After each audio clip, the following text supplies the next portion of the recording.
Ladies and gentlemen, welcome to this episode of my tutorial video channel. In this episode, I will discuss short-run equilibrium of a firm under perfect competition. In my earlier videos, I explained in details what is meant by market and what are the different categories of market. And for a quick recap, let me once again repeat in a nutshell that generally, or in a layman's term, market means a geographical location consisting of brick and mortar or makeshift shops where the sellers and buyers meet each other face to face and transactions take place, that is purchase and sale take place. This is the general meaning of market. But in economics, market has a much wider connotation.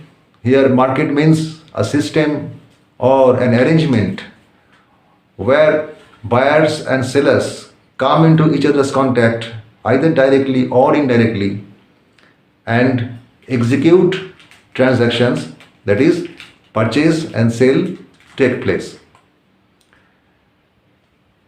The market can be broadly classified into two categories. One is perfect and the other is imperfect.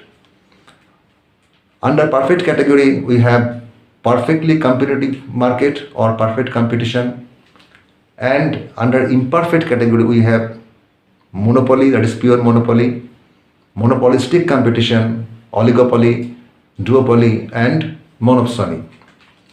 Now, in this episode, I will discuss only short-term equilibrium of a firm under perfect competition, and other market structures will be discussed by me in other videos. So, here I shall confine my discussion on short-run equilibrium of a firm operating in a perfectly competitive market. Now, what is meant by perfect competition or perfectly competitive market? Perfect competition is said to exist if certain characteristics or conditions prevail in the market. Now, what are those characteristics? Characteristics or conditions of perfect competition. Characteristics or conditions of perfect competition. When we shall call a market competitive, if these conditions are seen in the market. Now, what are the conditions or characteristics? Number one, many buyers and sellers. There are many buyers and sellers in the system or in the arrangement. What arrangement? The arrangement of business, the arrangement of sales and purchases. And the market envelops many other important and fundamental economic concepts like demand, supply, average cost, marginal cost, average revenue, and marginal revenue. Now, all these are part of the system or arrangement. So, many buyers and sellers must interact with each other in conducting businesses. Now, many is a subjective term. You can consider many as more than few. That's all. Number two, buyers have perfect knowledge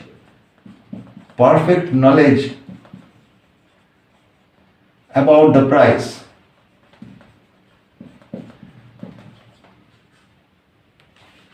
Whenever the buyer is entering the market to execute any transaction, the prevailing price in the market is known to him or her. Number three,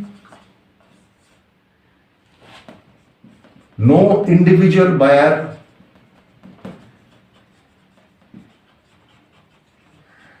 no individual buyer or seller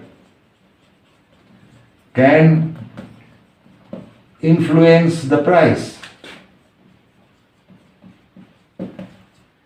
No individual buyer or seller can influence the price. That is, a buyer cannot ask the seller to sell the goods to him at a lower price because he is purchasing in a lot. No, the seller will not do that. Seller will not reduce the price because the price is given and fixed. In the same way, no buyer can also influence the price by offering the sellers discount. There is no question of any discount. There will be only one price that will prevail in the market, and that price will be accepted by all the sellers and all the buyers. Number 4, goods are absolutely homogeneous. Goods are absolutely homogeneous. That is, they are perfectly identical to each other. You cannot differentiate the goods of one seller from those of another seller. The goods are absolutely homogeneous, that is absolutely perfectly identical in all respects. Let it be color, let it be design, let it be packaging, let it be the quality, whatever it may be. The goods are absolutely identical to each other. Number 5, free entry and exit.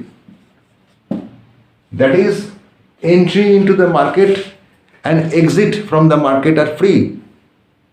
There is no barrier to entry and exit. If an existing entrepreneur incurs loss by doing business in the market, he can easily quit or leave the market to avoid the loss. At the same time, a new entrepreneur can enter the market with the expectation of earning profit. So there is no barrier to either entry or exit. Now, if these conditions prevail in the market, then the market is said to be perfectly competitive, or the market is perfect competition market. Now I shall draw diagrams to show how the individual firms in a perfectly competitive market reaches equilibrium in the short run. And for doing that, I have to erase this part, that is, so far I have written on the whiteboard. Let me take liberty to erase this.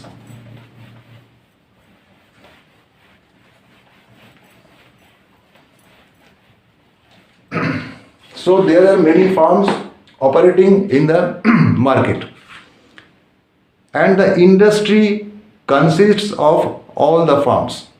So the industry as a whole is a monopolist, and in case of a monopoly, the demand curve is downward sloping. That is, the monopolist faces a downward sloping demand curve.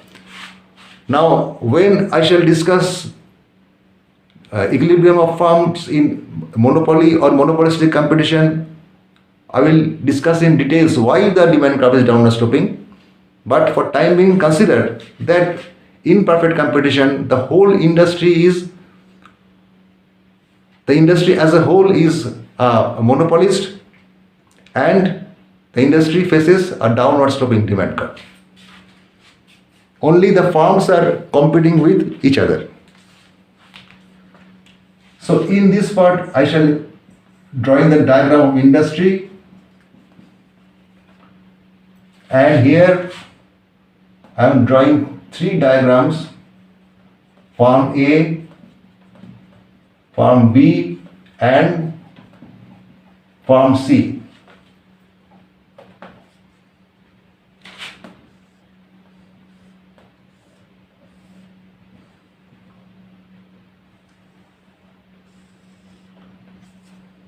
We measure quantity on x-axis and price on y-axis in case of the diagram of industry. In case of individual farms, that is farm A, farm B and farm C, we measure quantity on x-axis and price AR, MR, AC and MC on the y-axis. These same things are measured in case of farm B and in case of farm C. Now in case of industry, the demand curve is downward sloping. Let D sub 0 is the demand curve of the industry or the demand curve of the market. And S sub 0 is the supply curve. Supply curve is upward sloping. D sub 0 and S sub 0 intersect. Let at point M. So P sub 0 is the equilibrium price in the market and Q sub 0 is the equilibrium quantity. That is, all the farms, all the individual farms will accept this price, P sub 0 price, and this Q sub 0 quantity will be produced by them together. So production of farm A plus production of farm B plus production of farm C will be equal to the industry production. There are many farms, but it is not possible to draw diagrams of all the farms in the whiteboard, so I am considering only 3 farms. Now P sub 0 price is accepted by the individual sellers.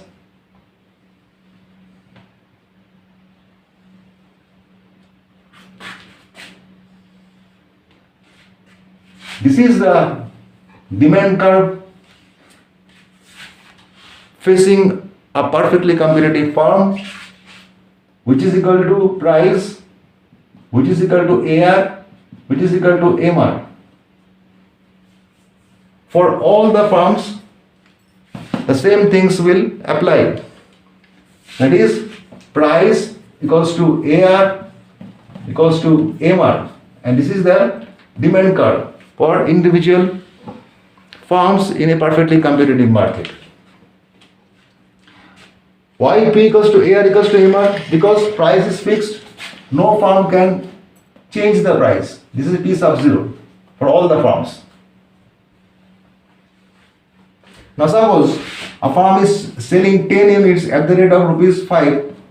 So total revenue 5 into 10 equals to 50. Therefore, average revenue equals to 50 by 10 equals to 5. So we get P equals to AR.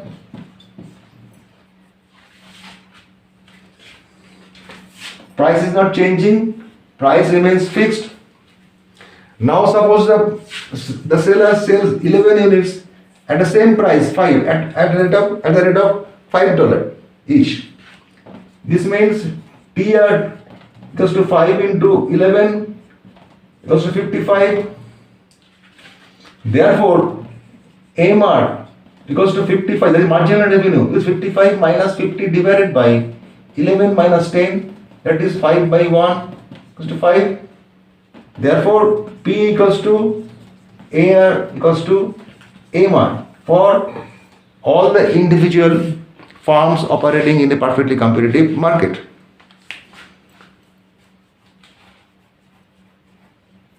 And this is the demand curve, which is horizontal straight line, horizontal to the x-axis. Why horizontal? Because there is no change in price. Okay. Now equilibrium price is fixed by the industry and the individual farms have no say in changing that price. They are simply accepted. They simply accept the price determined in the industry by the interaction between demand and supply, as we have seen here. Now, what about the quantities that will be produced by the individual farms? That depends upon the cost conditions of the individual farms. Suppose this is the MC of farm A, this is the MC of farm B, and this is the MC of farm C. Say this is MC sub A, this is MC sub B, and this is MC sub C. So marginal cost and marginal revenue intersect at this point in case of farm A, at this point in case of farm B, and at this point in case of farm C. Let these points be A, B, and C. Okay. So this is the equilibrium output of farm A. Let this be Q sub A. This is the equilibrium output of farm B. Let this be Q sub B. And this is the equilibrium output of farm C. Let this be Q sub C. So Q sub 0 equals to Q sub A plus Q sub B plus Q sub C. Okay. Remember, equilibrium is achieved when the marginal revenue curve becomes equal to the marginal cost curve. Suppose this is the MR curve and this is the MC curve. Now you can see that the MC curve intersects the MR curve at 2 points, at this point and at this point.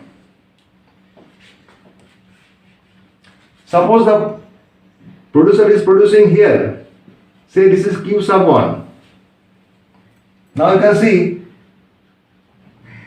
if he produces less than Q sub 1, that is left of, if he remains at left of Q sub 1, then marginal cost is more than marginal revenue. So he will not produce anything less than Q sub 1, because by doing so the farm would be incurring loss. So shall the entrepreneur stop here? No, he will not stop here. Why he will not stop here? Because if he stops here, then he is sacrificing the profit. He has opportunity to earn profit, because beyond Q sub 1, average revenue is more than marginal revenue is more than marginal cost. Beyond point Q sub 1, marginal revenue is more than marginal cost. That means if the producer moves rightward, that is, if he produces more than Q sub 1 units, then he or she will be earning profit. So instead of leaving here, the producer shall move rightward, and he will move on rightward till he reaches this point. Say this is Q sub 2. Okay, when the producer is reaching Q sub 2, then he is maximizing his profit. Why? Because if he produces anything less than Q sub 2, say here, then he is sacrificing this much profit. On the other hand, if he moves beyond Q sub 2, that is if he produces anything more than Q sub 2, then the marginal cost becomes more than marginal revenue. That means he would incur loss. Correct? So profit is maximized when the marginal cost intersects the marginal revenue, but from below, not from above. Here the marginal cost is intersecting the marginal revenue curve from below, it is falling. And here the marginal cost curve is intersecting the marginal revenue from below, it is going up. So the necessary condition is the marginal cost curve must intersect the marginal revenue curve from below. Okay. Sorry.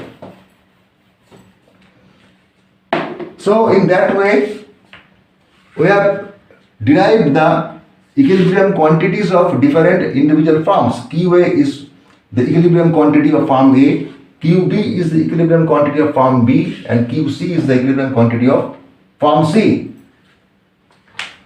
Now suppose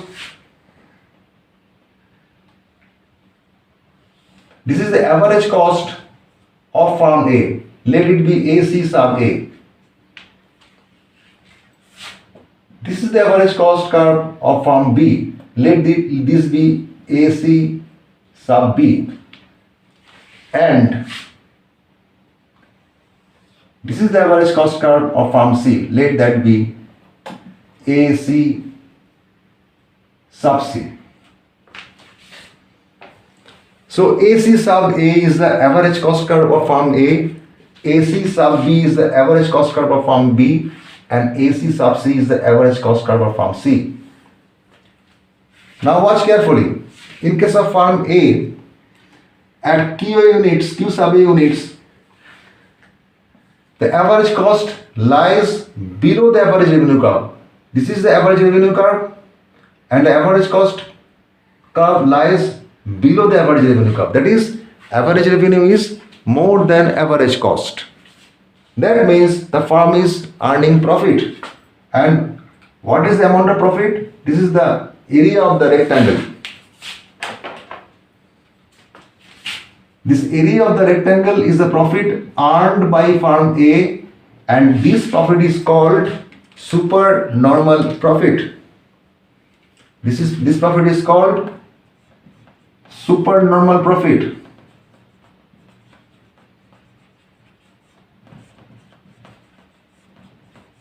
In case of firm A, average cost curve lies below the average revenue curve. So the profit per unit is this much. Let this be point, say S. So per unit profit is Q A sub S, AS, and the total profit is the area of the green shaded rectangle, that is P sub 0 AS. Let this point be T.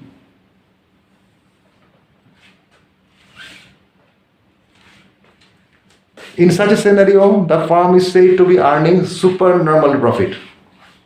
Now come to farm B. You see, in case of farm B, the average cost is just equal to average revenue, where the marginal cost has intersected the average cost. The minimum point of average cost is equal to the average revenue, which is equal to the marginal revenue. That means the firm is neither earning any profit nor incurring any loss. But here is a catch. Remember, this does not depict that the entrepreneur is actually earning a loss. No. Here the entrepreneur is earning only normal profit. That is the profit which the entrepreneur must earn in order to remain in the business. Suppose the entrepreneur of firm B could have earned a salary of, say, $50,000. He could have earned a salary of $50,000 had he worked somewhere else. So this is the opportunity cost. He must earn this in order to remain in the business. This is called normal profit, which is included in the cost of production. That's why average cost, when average cost is equal to the average revenue, still the firm is earning normal profit. This is normal profit.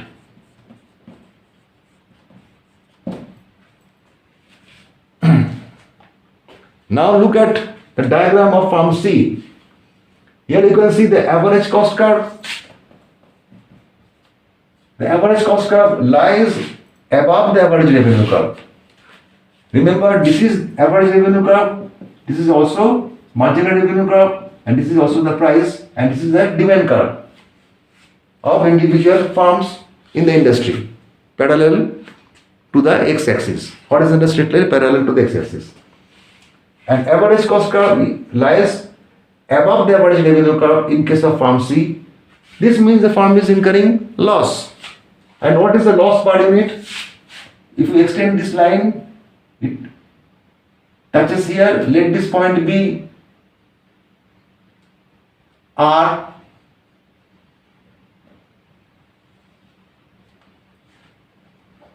This is P sub 0 and let this be L. This point be L. So the point of intersection between MR and MC is point C. So this is the area of the rectangle, which is the amount of profit. Profit per unit is RC and total number of units is P sub 0 C or LR. So the firm is earning the profit of LRC P sub 0, and this is called this is